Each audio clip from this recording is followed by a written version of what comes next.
Alright, welcome back. Doing another video on this leverage trading. Yes, it has been fun. So the last video I did, Bitcoin was like around 58,000 I believe. It's now up to 63, and my last video I think I was on 1600. I'm now on 2200. I was actually on 2400, so I was on 2400, but I used 200 to buy more Avalanche and Solana, just to buy more, because I want to put some of it into safer territory, but majority into this.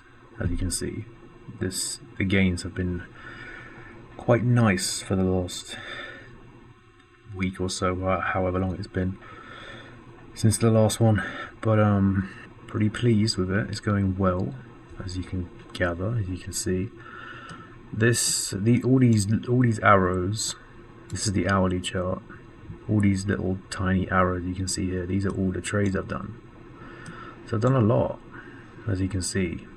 Yeah, what I want to just mention on this is that this is such a nice way of doing, like once it clicks is what I'm trying to say. Once it clicks into the head of how to do it safely and responsibly with good risk management, I can't emphasize that enough, with 3x or 4x leverage, no higher on Bitcoin, with the majority of your account just trading on Bitcoin. It's just, even if you get stuck in a trade, I've not been stuck in a trade for more than, I would say, 12 hours, because it's just the price has just been moving so nicely. Of course, it's the weekend, so it's not going to move much. I've made a few trades today, but nothing really to brag about. $8, $1.70, 1, 3, 14. And yeah, that was the last day and a half, well, the last 24 hours since market closed last night, literally around 24 hours ago actually. So today has been pretty dry and dull, being at the weekend. Yeah, these are the sorts of trades I've been making. These are the profits here, right? All this here, and you can see all the times that I've gone in on them and come out of them. I say come out, meaning taking profit on them. So the hourly gaps you can see here, 215. The bigger ones are like, they're ones where I get into a nice position on a trade, say like here, down here, and then before I go to sleep, I've not been able to close it, so I just set a take profit order, and then the take profit order might be $600. Say it's 63,000. It might be 63,900. So 63,300, I mean, to 63,900. That's an example. So that's a $600 move on Bitcoin. Therefore, it would make me this amount here. So if I click on this, that's a 4% on my trade, just for doing nothing in my sleep. So yeah, you can see how this can add up very quickly. And I've done a couple of those. Where's the other one? There's another one here, 53. Another one would be, oh my god, a loss of 13 cents. I do not remember this. That's a joke. I believe this one as well. I'm not even actually that sure. But yeah, the larger ones are, yeah, those larger ones are pretty much in when I just do orders, and then before I go to sleep, and then they actually fill, which is nice. Of course, in the week you get moves like this. This was probably it, like the last couple of times I went to sleep, and those profits came in, which is fantastic. growing the account nicely as planned. I got it over 2,000 before the month ended, well over it, and I'm keeping it super safe and conservative. I'm not doing anything risky or stupid. I've learnt my mistake from before. I've even gone on YouTube videos and, gone on trading psychology videos on how to just adapt your mind into treating the trade as, don't be fearful, but go into it knowing that if you feel uncomfortable in a position, that's a good thing, in a way where if you're not feeling uncomfortable in a trade, you're not putting enough in to make enough back, if that makes sense. So, for example, if you put in, say you're a millionaire and you put in $1,000, you're not going to feel bothered about it.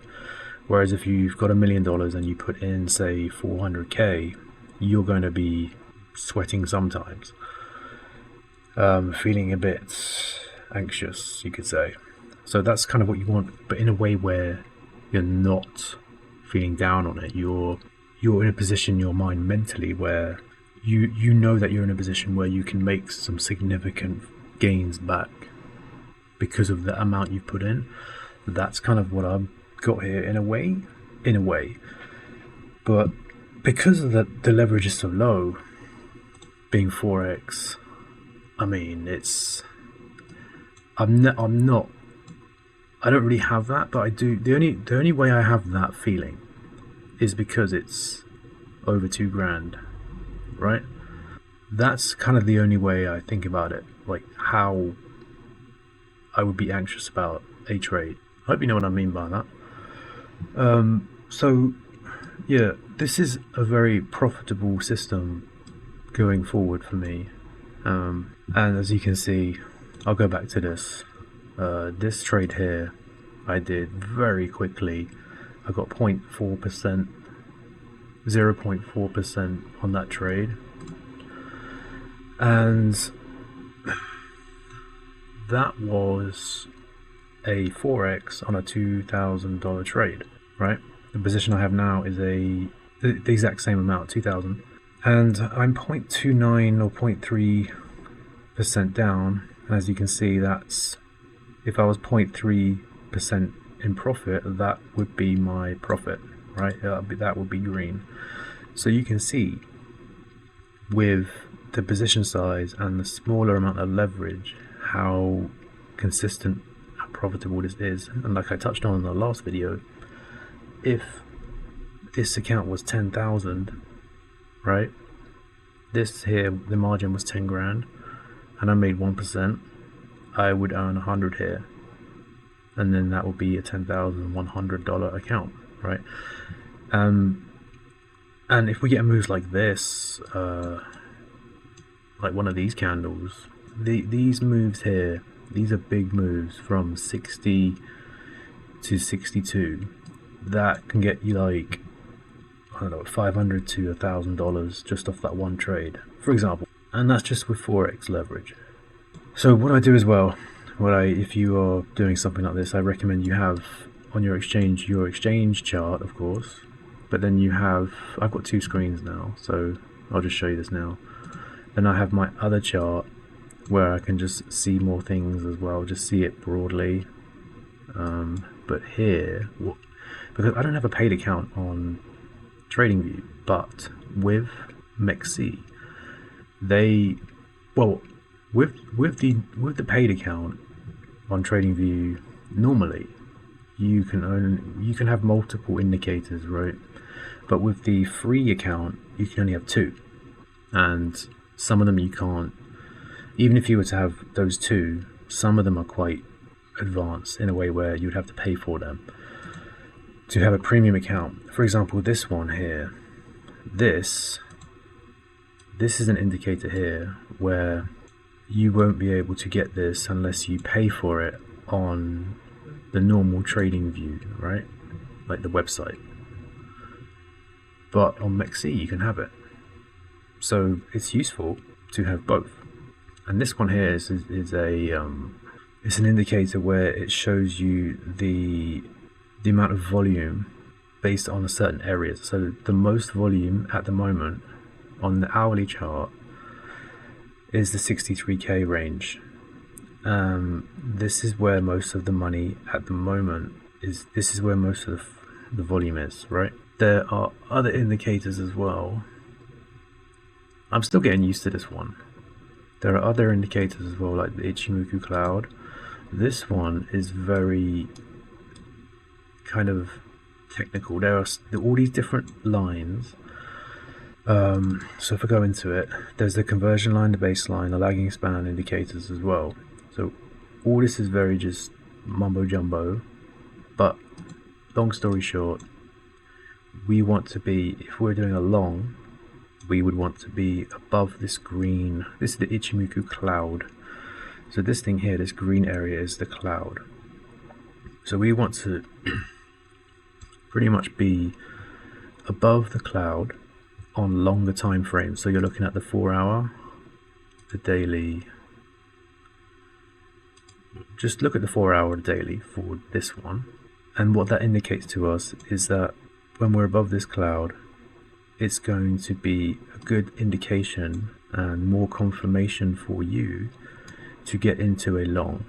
Whereas, as you can see here, once we went below the cloud, all these, the flag turns, the cloud turns a bit bearish, so it turns red. Therefore, it's more bearish for a short trade instead. So we are significantly above the cloud, and we continue to be above the cloud. And it's pretty apparent right now that yes, it's the weekend and there's not much trading activity, but we have been in the 63 range for a very long time, all things considered in crypto.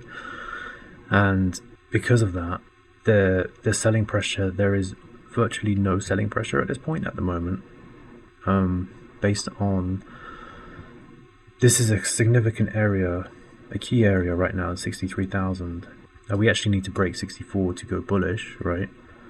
But the next area, we're going to be ranged from here, 63,000 to 63.9, until we break 64.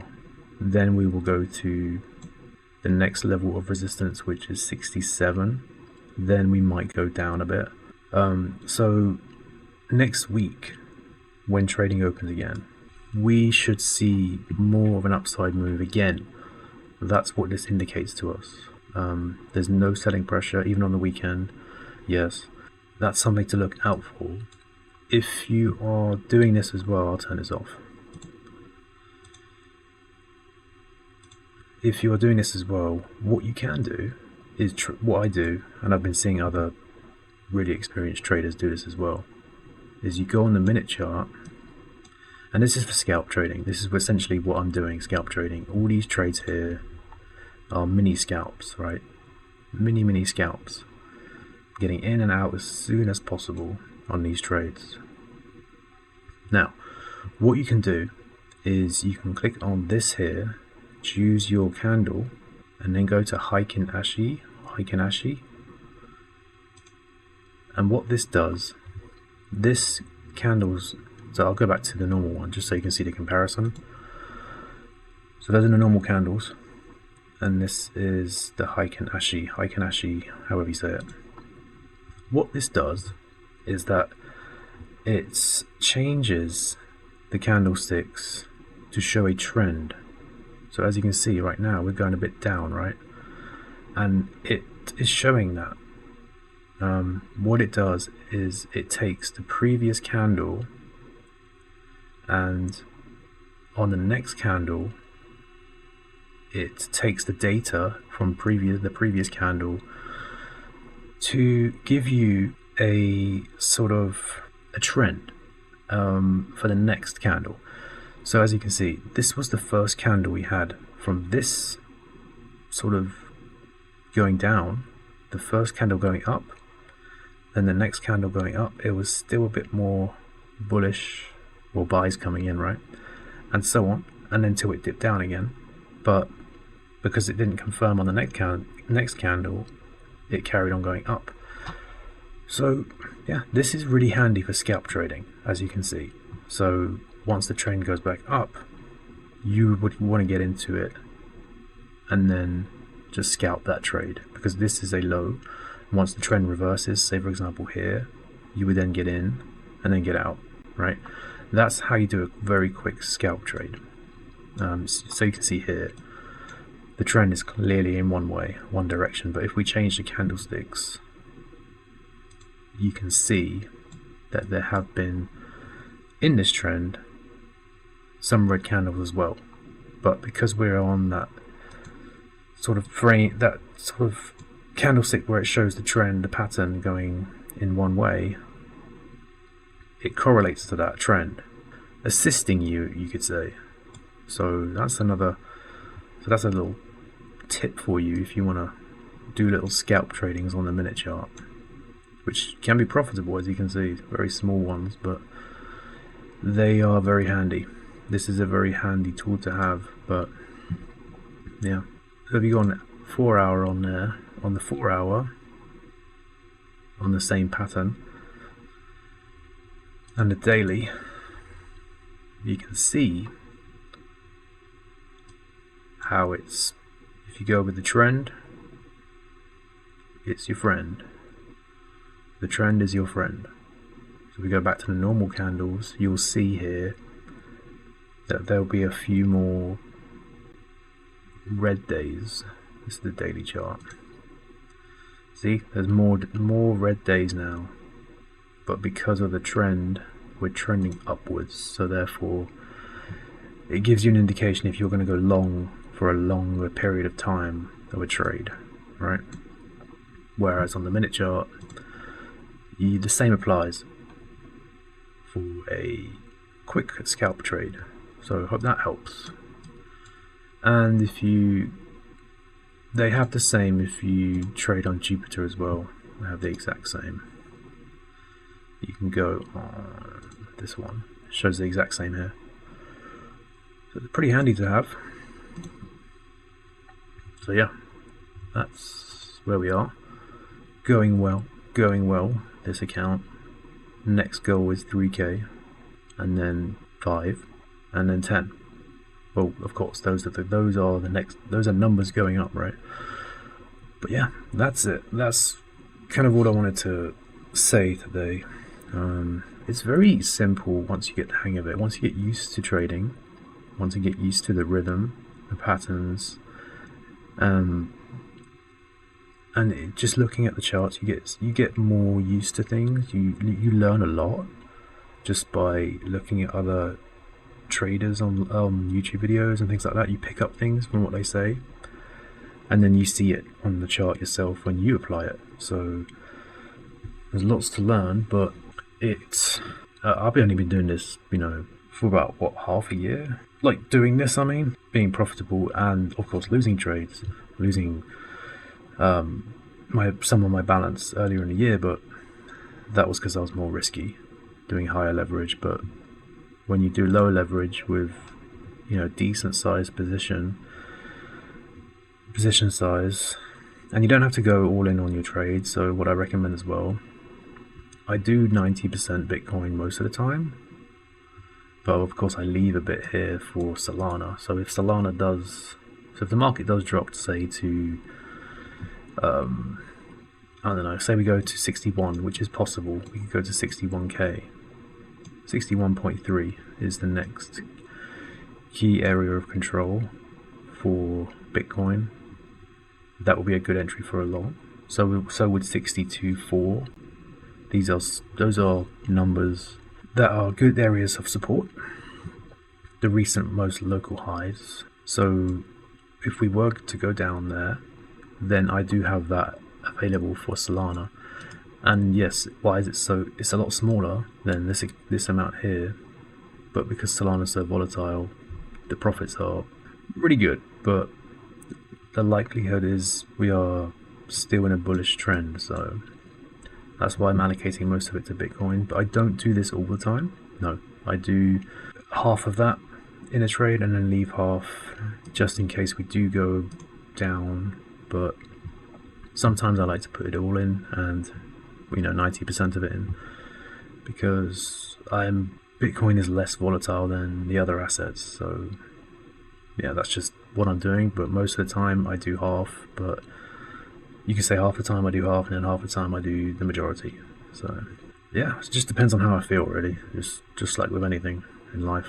Good risk management is key. Don't do this all the time, but Forex is I'm very comfortable with that, and 3x of course. So yeah, that's pretty much it. And look, as you can see, I'm only 1%, less than 1% down. So if that was 0.7 in the green, that would be my profit in the green. Just so you know, it's such a good system, and you can make money on this. I don't know how else to put it. It's the best thing profit-wise. It's risky, of course, very risky to do this, very risky. But if you know what you're doing, then it doesn't feel as risky at all. I have to say it's risky. Don't do stupid things, and not financial advice. I have to say those things, but once you get the hang of it and you know what you're doing, it doesn't feel as risky, even though it is risky, right? Like once you get to know something, and you get used to the market, you see how the market moves, you know where things are going, especially with liquidations. You know where it's going to stop, where the resistance is and supports. You know these things, therefore it feels and is less risky to you because you're more adaptive now to the market. It's more in your head. That's the best way to describe it. Alright, that's it for today. I will do another update soon. Yeah, let me know if you've taken anything from this. Let me know, and yeah, I'll see you on the next one.